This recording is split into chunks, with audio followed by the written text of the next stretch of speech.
Entramos ya de lleno en la sexta semana del tiempo de Pascua, por tanto nos recuerda la liturgia que se va acercando muy rápidamente la gran solemnidad de Pentecostés y antes de eso la solemnidad de la ascensión de nuestro Señor Jesucristo, que es de un valor teológico extraordinario, puesto que es la glorificación definitiva del Hijo de Dios que regresa a la gloria a la que había renunciado por el misterio de la Encarnación para hacerse uno con nosotros y participar plenamente del misterio de la humillación ya anunciado por particularmente Isaías en el capítulo 53 del profeta. Y estas palabras que hoy nos ofrece el Evangelio de San Juan, que tienen un claro sabor a despedida, no debemos olvidar que se nos enmarcan en el contexto del lavatorio de los pies, que, como bien recordáis, en el Evangelio de Juan sustituye a la institución de la Eucaristía. Es decir, Juan lee más allá de los actos concretos de Jesús para, más que nada, darnos la teología de lo que significa el lavatorio de los pies y la institución de la Eucaristía.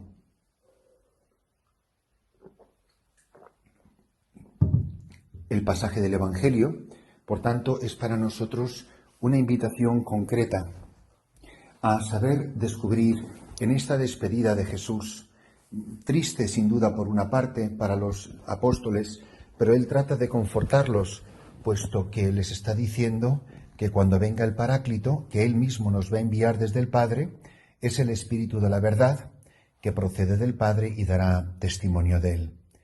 Y además de dará testimonio a través de la Iglesia.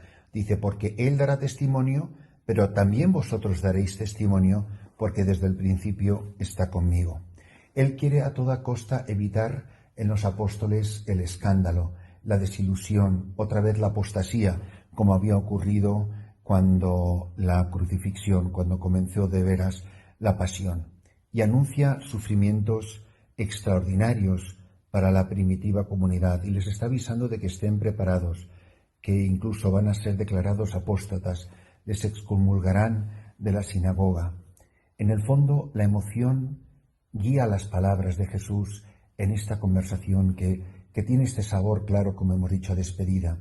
En el fondo son palabras sencillas, pero llenas de una unción, de una riqueza teológica extraordinaria, como es en el fondo el lenguaje que Jesús habla de corazón a corazón.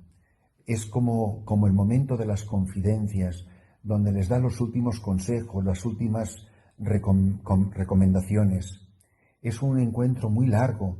Os recuerdo lo que acabo de decir hace un momento. Ha comenzado con el lavatorio de los pies de los apóstoles y el dramatismo del momento crece porque Jesús les anuncia los sufrimientos que les esperan. Él no pretende de ninguna manera evitarles las consecuencias de ser sus amigos o ser sus discípulos. Repito las palabras, os excomulgarán de la sinagoga, más aún llegará incluso una hora cuando el que os dé muerte pensará que da culto a Dios.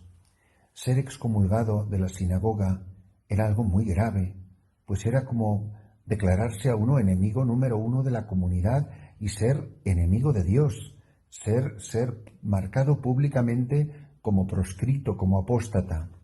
Era el desprecio más grande que podía sufrir un judío. Ser expulsado de la sinagoga era lo peor que te podía pasar en esta vida, porque la sinagoga era el lugar donde la comunidad se reunía con Dios, era el lugar donde Dios conversaba con el hombre, donde se producía ese encuentro. Y ser expulsado de la sinagoga es ser expulsado del contexto, la comunidad judía, con la que Dios conversaba. Y el desprecio llega al colmo, porque como dice Jesús, cuando el que os dé muerte piense que da culto a Dios.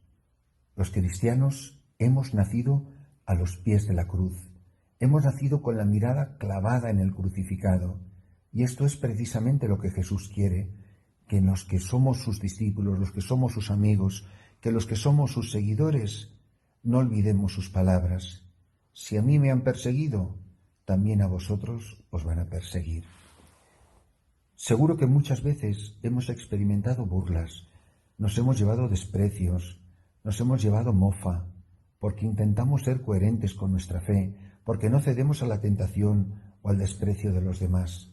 Qué fácil es dejarse llevar por las presiones del ambiente, caer en la demagogia barata, saber acomodar la verdad a la situación concreta en la que nos encontramos.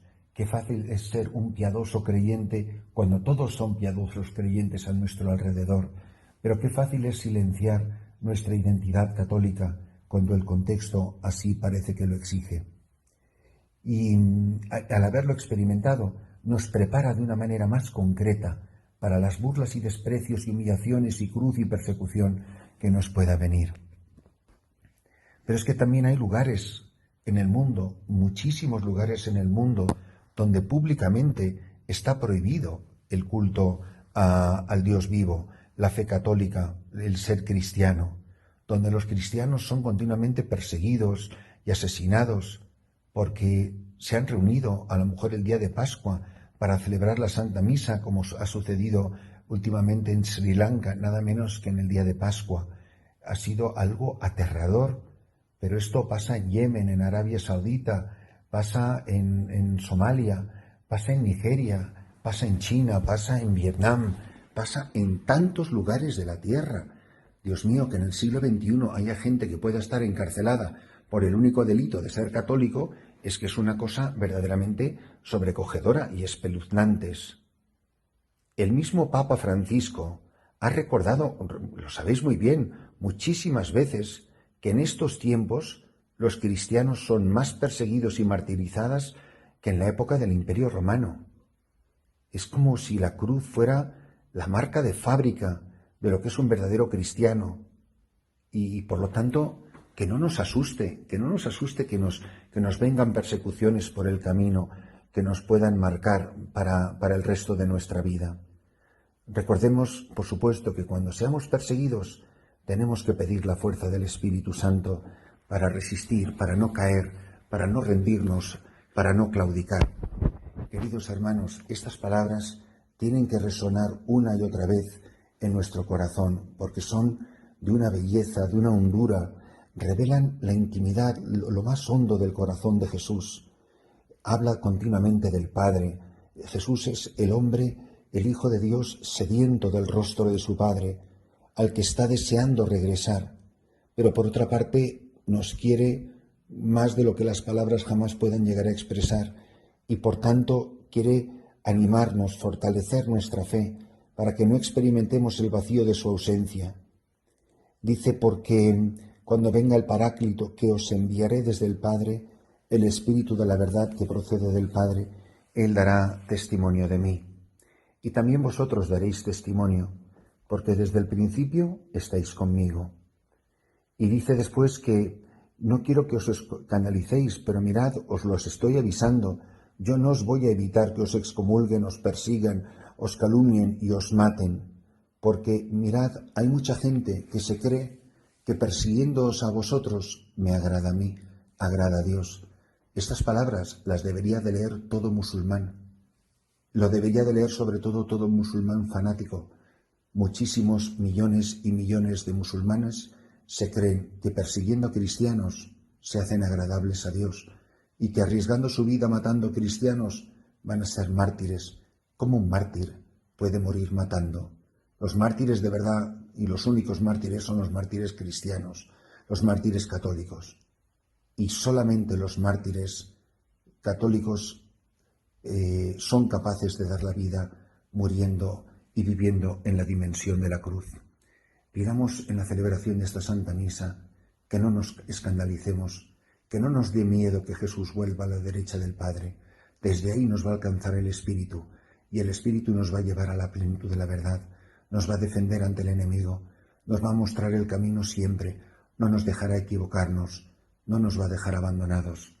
Que la celebración de esta Eucaristía renueve nuestra conciencia de que somos aquellos que hemos escuchado las confidencias del corazón de Jesús y que estamos para recibir, debemos de prepararnos a recibir el Espíritu Santo que Jesús, el Hijo del Dios vivo, nos va a enviar desde el corazón del Padre.